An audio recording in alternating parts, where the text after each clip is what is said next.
Correction fiends. Holy dark canyon. I'm not just pussyfooting around this time, Batman. Holy femininity. Batgirl.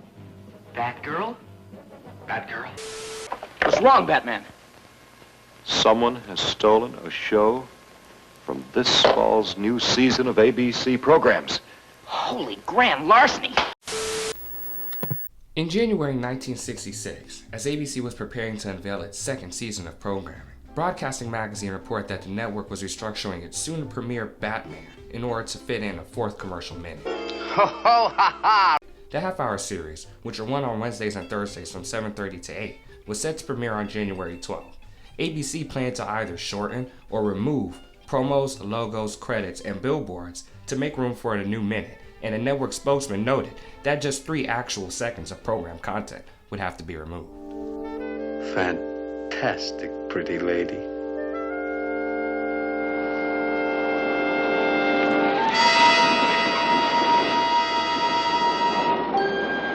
Although early ratings for Batman were spectacular, some affiliates were less than thrilled with the fourth commercial spot. Still, ABC claimed a live and delayed 178 station clearance as of January 20th, which Broadcasting Magazine called about average for a program in the 7:30 to 8 p.m. time slot. The Los Angeles Times reported on January 14th that after Baltimore's ABC affiliate, WJZ-TV, refused to air Batman, ABC sold the series to WBAL-TV, Baltimore's NBC affiliate. Ah!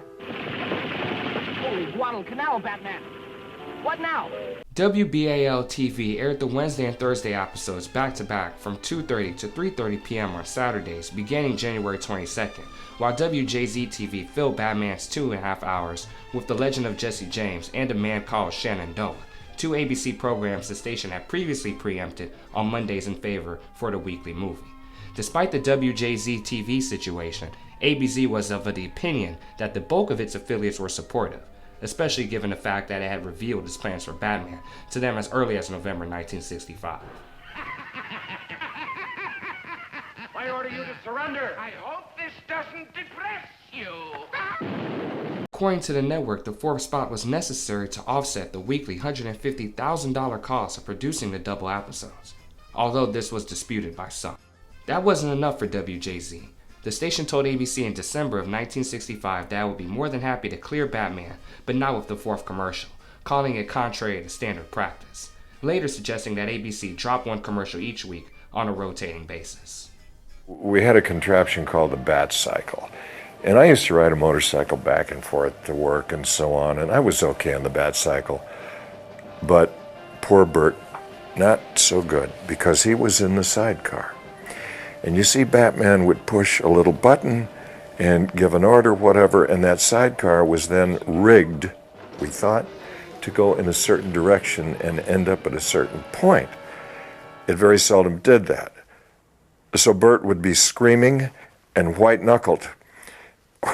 In January 1968, the National Association of Broadcasters updated its television code, limiting non-program material to 10 minutes per hour in prime time and a number of interruptions to 2.5-hour programs or more.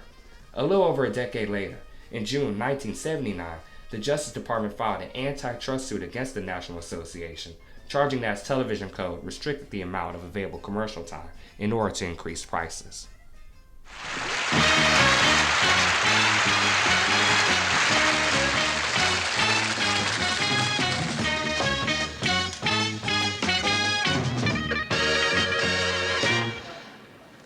Do you know, the hippies are still demanding free expression, sexual liberalization, and legalized drugs. About the only thing they're not demanding is jobs.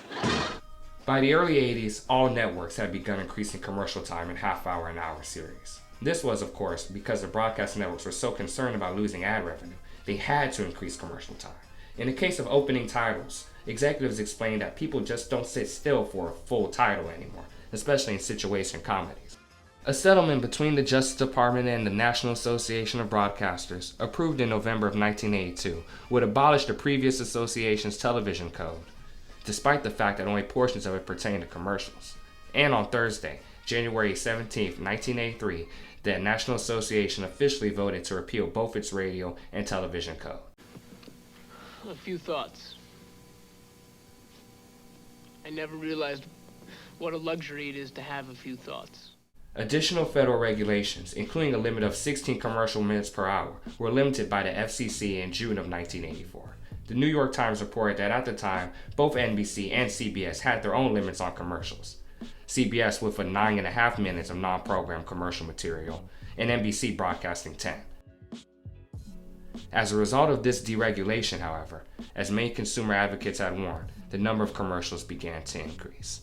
Today, the average hour of prime time includes 17 to 18 minutes of non-program content, primarily commercials. Tens of thousands of dollars to pay for it, which, looking at Chuck's house, I'm betting he doesn't have. No sign of Chuck or Kay. So where is he? Unknowing Chuck, probably out on a bend. I get in. 1309 out.